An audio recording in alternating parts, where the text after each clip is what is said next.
வாழ்க வையகம், வாழ்க வளமுடன். அனைத்து உறவுகளுக்கும் இனிய வணக்கம். மாதங்களில் சிறந்தது மார்கழி என்பார்கள்.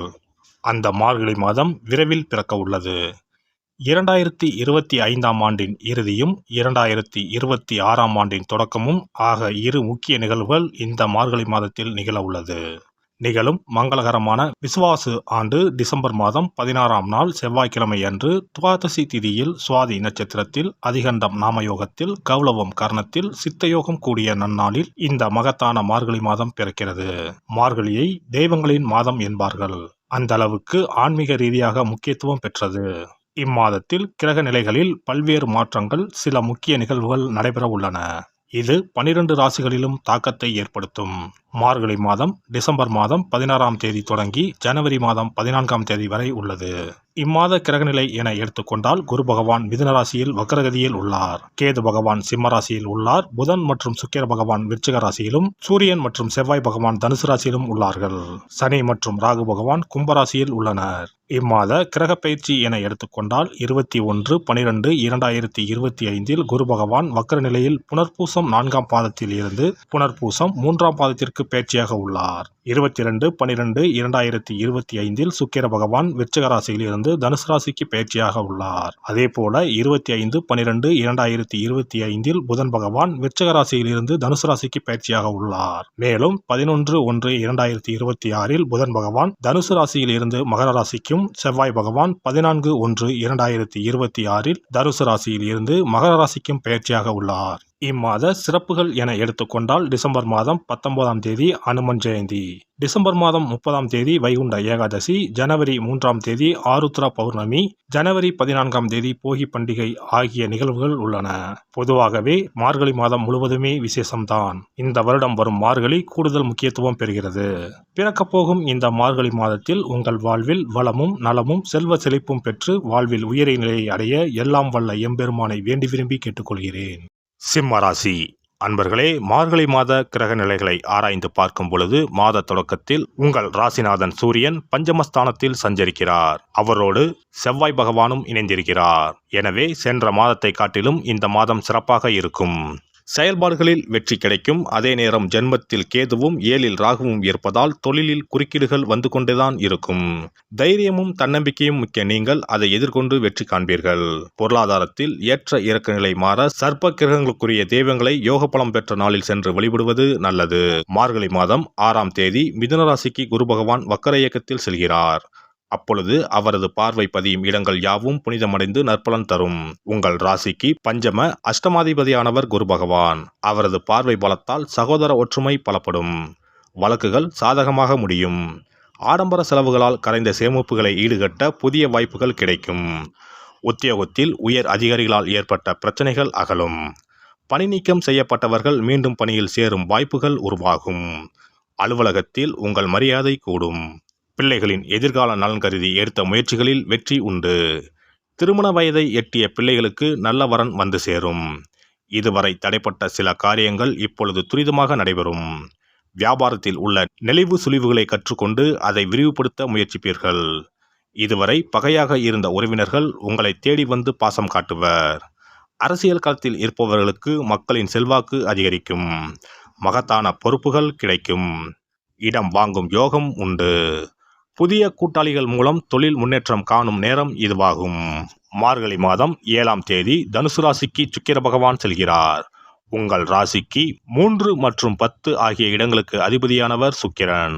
அவர் பஞ்சமஸ்தானத்திற்கு செல்லும் போது பூர்வீக சொத்துக்களில் இருந்த பிரச்சனைகள் அகலும். வாழ்க்கையில் புதிய பாதை புலப்படும். முன்னேற்றத்தை நோக்கி அடியெடுத்து வைப்பீர்கள். செய்தொழிலில் மேன்மை உண்டு. புதிய ஆபரணங்கள் வாங்கி மகிழும் வாய்ப்புகள் கிட்டும். பிள்ளைகளின் வேலை சம்பந்தமாக எடுத்த முயற்சிகளில் வெற்றி கிடைக்கும். மார்கழி மாதம் 10ஆம் தேதி தனுசு ராசிக்கு புதன் பகவான் செல்கிறார். உங்கள் ராசிக்கு 2 மற்றும் 11 ஆகிய இடங்களுக்கு அதிபதியானவர் புதன் பகவான்.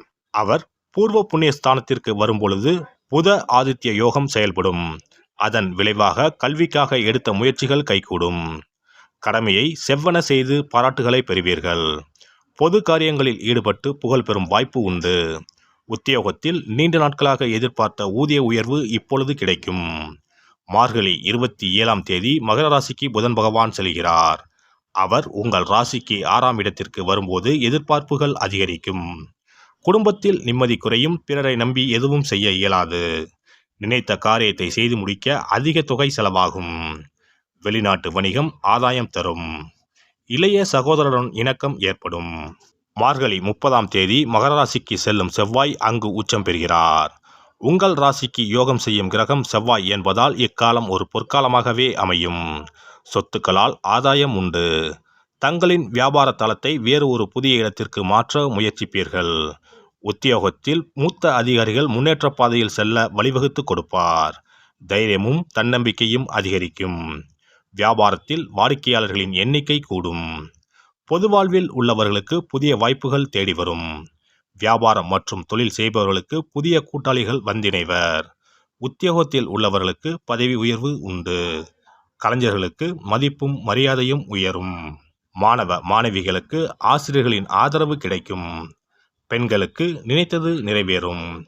நிகழ்கால தேவைகள் பூர்த்தியாகும். இம்மாதம் ராகு கேதுகளின் வழிபாடு யோகம் தரும். இம்மாதம் பண தேவையை பூர்த்தி செய்யும் நாட்கள் டிசம்பர் 17, 18, 19, 29, 30, ஜனவரி 3, 4, 10, 11. மகிழ்ச்சி தரும் வண்ணம் கிரே. சிறப்பு தொகுப்பு. வெற்றிகள் குவிய விஷ்ணு வழிபாடு. ரொக்கத்திற்கு முக்கியத்துவம் கொடுக்கும் நாம் சொர்க்கத்திற்கும் முக்கியத்துவம் கொடுக்கும் விழாவை கொண்டாட வேண்டும். அந்த விழா இந்த மார்கழி மாதம் வருகிறது. திருப்பதி, திருவரங்கம் உள்ளிட்ட விஷ்ணு ஆலயத்தில் நுழைய லட்சக்கணக்கான மக்கள் காத்திருப்பார்கள். அதேபோல திருக்கோஷ்டியூர், உப்பிலியப்பன் கோவில், திருமோகூர் போன்ற உலகத்தில் உள்ள சகல விஷ்ணு ஆலயங்களிலும் ஏகாதசி விழா உற்சவம் சீரும் சிறப்புமாக நடைபெறும். இந்த கண்கொள்ளா காட்சியை கண்டு மகிழ்ந்தால் பொன்னும் பொருளும் போற்றுகின்ற செல்வாக்கு இன்னும் உயரும். மாதங்களில் புனிதமானதாகவும் தேவர்கள் துயில் எழும் மாதமாகவும் கருதப்படும் மார்கழி மாதத்தில் நாம் விஷ்ணுவை வழங்கினால் விருப்பங்கள் அனைத்தும் நிறைவேறும். அதனால்தான் மாதங்களில் நான் மார்கழி என்று கண்ணன் சொல்லியதாக சொல்வார்கள். இம்மாதம் 15ஆம் தேதி அதாவது 30/12/2025 செவ்வாய்க்கிழமை வைகுண்ட ஏகாதசி வருகிறது. அங்கனம் வைகுண்ட ஏகாதசி வரும்பொழுது சொர்க்க வாசலை திறப்பார்கள். ஆண்டு முழுவதும் அடைத்திருக்கும் கதவு அன்று மட்டும்தான் திறந்து வைக்கப்படும். அந்த சொர்க்க வாசலின் வழியாக நாம் நுழைந்து வந்தால் சிக்கல்கள் தீரும், செல்வ வளம் பெருகும். ஏகாதசி அன்று இல்லத்து பூஜை அறையில் விஷ்ணு லட்சுமி படம் வைத்து வழிபட வேண்டும். அவள் வெல்லம் கலந்து நைவேத்தியம் வைத்து சாப்பிடலாம். முழு விரதம் இருக்க முடியாதவர்கள் மதியமும் இரவும் பலகாரம் செய்து சாப்பிடலாம். அன்று இரவு முழுவதும் கண் விழித்திருக்கும் பொழுது இறை தியானத்தையே மேற்கொள்ள வேண்டும். மறுநாள் அதிகாலையில் சூரியன் உதிக்கும் முன்னதாக நீராடி பச்சரிசி சோறு, அகத்திக்கீரை, நெல்லிக்காய், கருணைக்கிழங்கு, புளிக்குழம்பு சாப்பிடுவது நல்லது. அகத்திக்கீரையும் நெல்லிக்காயும் உணவில் சேர்த்துக் கொள்வது அவசியமாகும். இந்த மார்கழி மாதத்தில் கன்னிப் பெண்கள் அதிகாலையில் எழுந்து நீராடி வீட்டின் முன்பக்கத்தில் கோலமிட்டு அதன் மத்தியில் மஞ்ச வண்ண பூ வைத்தால் மங்களம் உண்டாகும். பரங்கி பூவை வைத்து அழகுபடுத்துவது கண்கொள்ளா காட்சியாகும். கிருமி நாசினியாக சாணத்தின் மீது அதை பதித்து வைத்திருப்பர். மங்களம் நடைபெறுவதற்காக மஞ்சள் வண்ண பூவை வீட்டு கோல மத்தியில் வைப்பது வழக்கம். குனிந்து அமர்ந்து நிமிர்ந்து கோலம் போடும் பொழுது விரல்களுக்கு மகிழ்ச்சி கிடைக்கிறது. சிறந்த யோகாபியாசம் ஏற்படுவதாக கூறுவார்கள். இந்த வழிபாட்டின் மூலம் மனநலமும் உடல் நலமும் சீராகிறது. பிரம்ம முகூர்த்தத்தில் எழுந்து ஓசோன் என்ற காற்று மண்டலத்தில் உள்ள காற்று நம் மீது பதிவதால் ஆரோக்கியம் மேம்படுகிறது. திருப்பாவை, திருவெம்பாவை பாடி வழிபாட்டை மேற்கொண்டால் திருமணம் கைகூடும். அதிகாலையில் இறை நாமத்தை உச்சரிப்பதன் மூலம் அனைத்து நலன்களும் கிடைக்கும்.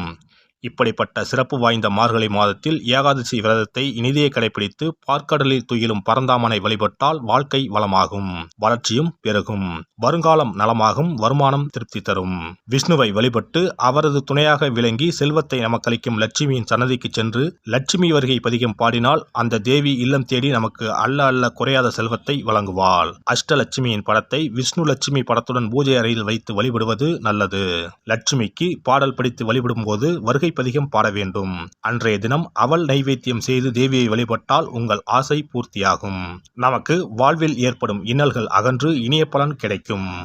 எல்லாம் வல்ல இறையருளால் நீங்களும் உங்கள் அன்பு குடும்பமும் உடல் நலம், நீலாயுள், நிறை செல்வம், உயர் புகழ், மெய்ஞானம் ஓங்கி வாழ்க வளமுடன். இந்த வீடியோ பதிவு உங்களுக்கு பிடித்திருந்தால் லைக் பண்ணுங்க, கமெண்ட் பண்ணுங்க, ஷேர் பண்ணுங்க, மறக்காம சப்ஸ்கிரைப் பண்ணுங்க, பக்கத்துல இருக்கிற பெல் பட்டனை கிளிக் பண்ணுங்க. நன்றி, வணக்கம். ஓம் நமச்சிவாய, சிவாய நம.